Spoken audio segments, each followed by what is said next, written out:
Oi pessoal, meu nome é Gustavo dos Santos da Cruz, eu moro na cidade de Jales e hoje eu vim fazer a videoaula para esse processo que está acontecendo de contratação de professores no colégio de vocês.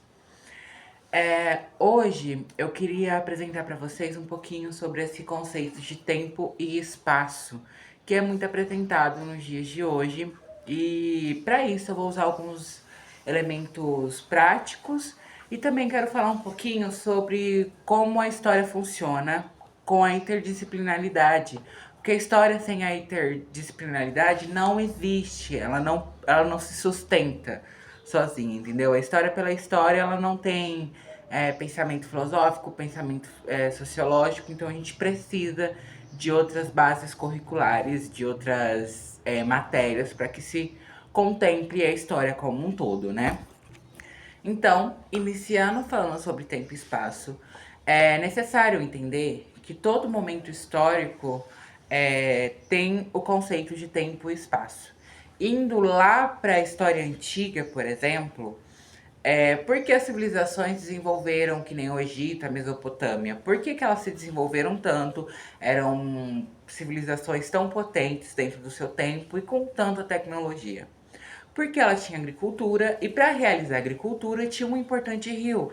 Por exemplo, no Antigo Egito tinha o Rio Nilo. Tem o Rio Nilo, que era um rio muito importante, com épocas bem centralizadas, épocas, então, tipo, épocas bem definidas, isso.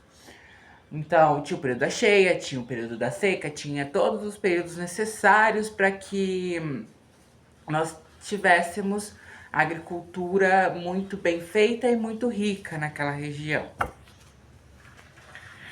O tempo, a gente fala aí de uma época mais ou menos aí dos 2000, 3000 antes de Cristo, e é um período histórico muito importante da gente se estudar, porque a gente pensa que são pessoas que eram arcaicas e tudo mais, só que eles tinham uma tecnologia, por exemplo, hidrográfica gigantesca, a agricultura deles eram grandes quantidades.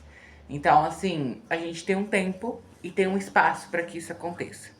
E onde que entra a interdisciplinaridade, por exemplo, quando a gente fala desses períodos, né? Então entra a teologia, quando a gente fala sobre as religiões egípcias, entra a geografia, quando a gente fala do espaço, que nem eu comentei, Antigo Egito, próximo às rios e etc. Então, espaço, geografia e a questão também econômica, porque questão econômica entra em geografia.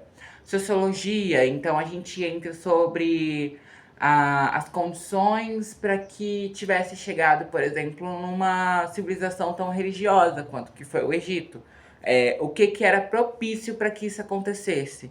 Então, todos esses aspectos ajudam a gente ter uma referência histórico, geográfica, filosófica, entre várias outras. E isso a gente pode estender para N outros estudos. Por exemplo, o período feudal, que a gente fala aí mais ou menos entre o século é, 10 ao século 15. Então, onde que acontece? Europa. Por que que acontece? Qual que são as guerras que estavam acontecendo? O que que foram as cruzadas?